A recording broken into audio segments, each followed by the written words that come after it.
എല്ലാവർക്കും നമസ്കാരം.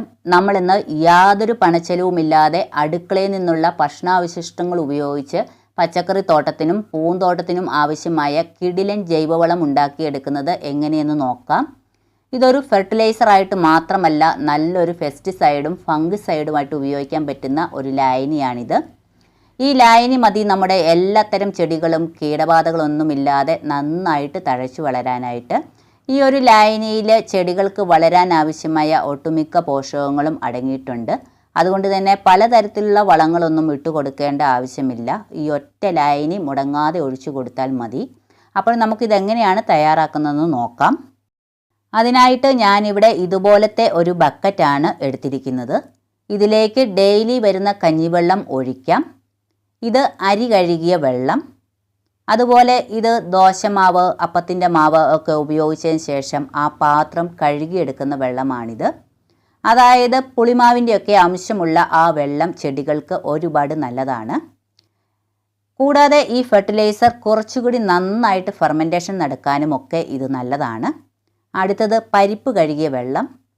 പിന്നെ ഈ കാണുന്നത് കടല, വൻപയറൊക്കെ കുതിർത്ത വെള്ളമാണ്. അതും ഒഴിച്ചു കൊടുക്കാം.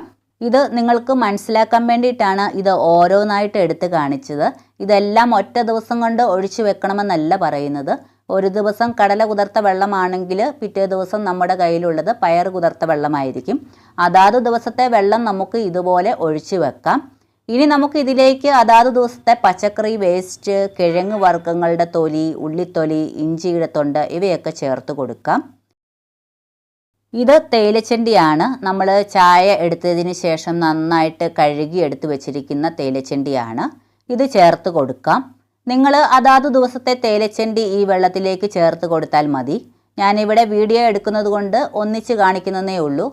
ഇനി ഇതിലേക്ക് മുട്ടത്തോട് ചേർത്ത് കൊടുക്കാം. അടുത്തത് പഴത്തൊലി ചേർത്ത് കൊടുക്കാം. അതുപോലെ ഇതിലേക്ക് ഒരു പിടി വൻപയറോ ചെറുപയറോ ഒക്കെ ഉണ്ടെങ്കിൽ മിക്സിയിലിട്ട് പൊടിച്ചിട്ട് ചേർത്ത് കൊടുക്കുന്നത് വളരെ നല്ലതാണ്. അതായത് നമ്മുടെ വീട്ടിൽ പഴകിയ പയറുവർഗ്ഗങ്ങളൊക്കെ ഉണ്ടെങ്കിൽ അത് പൊടിച്ച് ചേർത്ത് കൊടുത്താൽ മതിയാകും. കൂടാതെ ഇനി നമുക്ക് ഇതിലേക്ക് വേണമെങ്കിൽ കുറച്ച് പച്ചിലകൾ കൂടി ആഡ് ചെയ്യാം. മണ്ണിൻ്റെ വളക്കൂറ് വർദ്ധിപ്പിക്കാനായിട്ട് ശീമക്കൊന്നയുടെ ഇല, ആര്യവേപ്പിൻ്റെ ഇല, അതുപോലെ കമ്മ്യൂണിസ്റ്റ് വള ഒക്കെ ഒരുപാട് നല്ലതാണ്. പച്ചിലകളിൽ ധാരാളം നൈട്രജൻ അടങ്ങിയിട്ടുണ്ട്. ചെടികൾക്ക് നൈട്രജൻ്റെ കുറവ് വന്നിട്ടുണ്ടെങ്കിൽ ഇലകൾ മുരടിക്കാനും ഇലകൾക്ക് മഞ്ഞ നിറം വരാനും കാരണമാകാറുണ്ട്. ഞാനിവിടെ ഇപ്പോൾ പച്ചിലകൾ ചേർക്കുന്നില്ല. ചില സമയങ്ങളിൽ പച്ചിലകൾ കൂടി ചേർത്താണ് ഈ വളം തയ്യാറാക്കുന്നത്. ഇപ്പോൾ ഞാനിതിൽ അത്യാവശ്യം തേയിലച്ചെണ്ടിയൊക്കെ ചേർത്തിട്ടുണ്ട്. തേയിലച്ചെണ്ടിയിലും ധാരാളം നൈട്രജൻ കണ്ടൻറ്റ് ഉള്ളവയാണ്.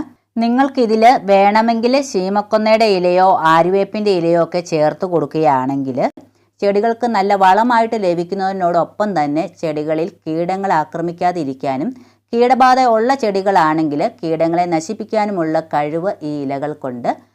അതായത് ശീമക്കൊന്ന പോലുള്ള ഇലകളിൽ ഒരുപാട് കെമിക്കൽ പ്രോപ്പർട്ടീസ് ഉള്ളതുകൊണ്ടാണ് ചെടികൾക്ക് നല്ല കീടനാശിനിയായിട്ട് ഉപയോഗിക്കാൻ പറ്റുന്നത്.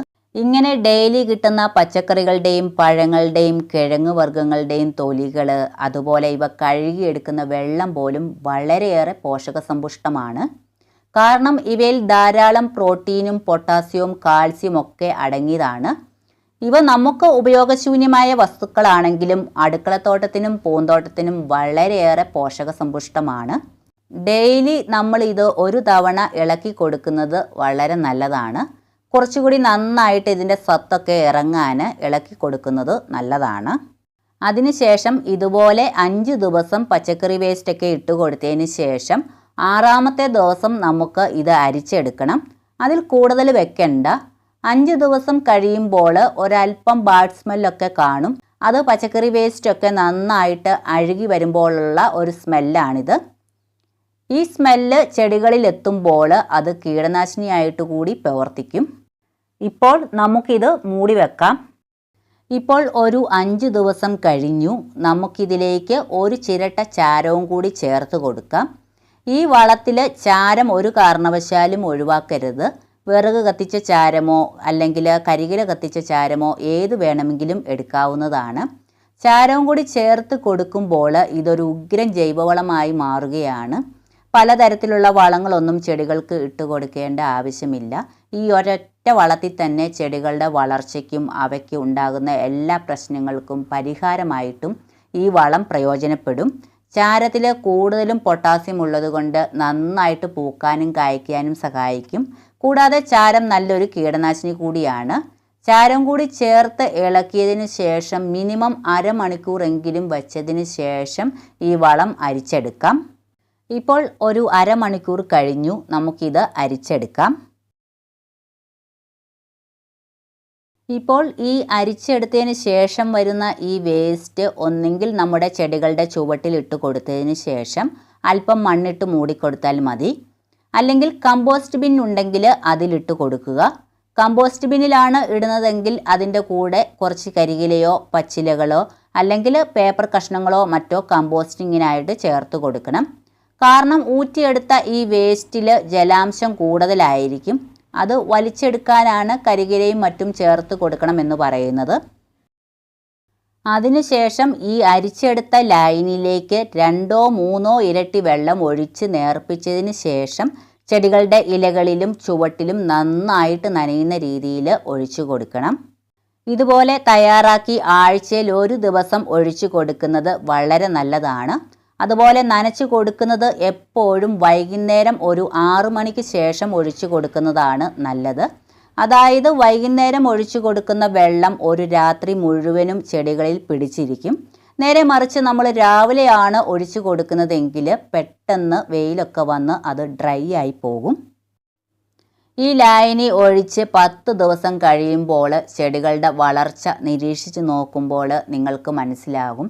കാരണം ചെടികൾ നന്നായിട്ട് തഴച്ചു വളരാനുള്ള എല്ലാ പോഷകങ്ങളും നമ്മുടെ വീട്ടിലുള്ള പച്ചക്കറികളുടെയും പഴങ്ങളുടെയും ധാന്യങ്ങളുടെയൊക്കെ വേസ്റ്റും അത് കഴുകുന്ന വെള്ളത്തിലും ധാരാളമായിട്ടുണ്ട്. ഇപ്പോൾ നിങ്ങൾ ഈ കാണുന്ന മുളക് ചെടി നന്നായിട്ട് കുരുടിച്ച് പോയതായിരുന്നു. നിങ്ങൾക്ക് ഈ ഇലകൾ കാണുമ്പോൾ മനസ്സിലായിട്ടുണ്ടാവാം. ഞാൻ ഈ വളത്തിൽ ഇതുപോലെ ചാരവും കൂടി ചേർത്ത് 2 തവണ ഒഴിച്ചു കൊടുത്തപ്പോൾ തന്നെ കുരുടിപ്പൊക്കെ പതുക്കെ മാറി നിറയെ പൂക്കളും കായ്കളും ഒക്കെ ഇതിലുണ്ടായിട്ടുണ്ട്. നിങ്ങൾ തീർച്ചയായും പരീക്ഷിച്ചു നോക്കൂ. നല്ല റിസൾട്ട് കിട്ടുന്ന ഒരു അത്ഭുത വളമാണിത്. അപ്പോൾ നിങ്ങൾക്ക് ഈ വീഡിയോ ഉപകാരപ്രദമായിട്ടുണ്ടെങ്കിൽ തീർച്ചയായും ലൈക്ക് ചെയ്യാനും ഷെയർ ചെയ്യാനും മറക്കരുത്. അപ്പോൾ മറ്റൊരു നല്ല വീഡിയോയുമായിട്ട് വീണ്ടും വരാം.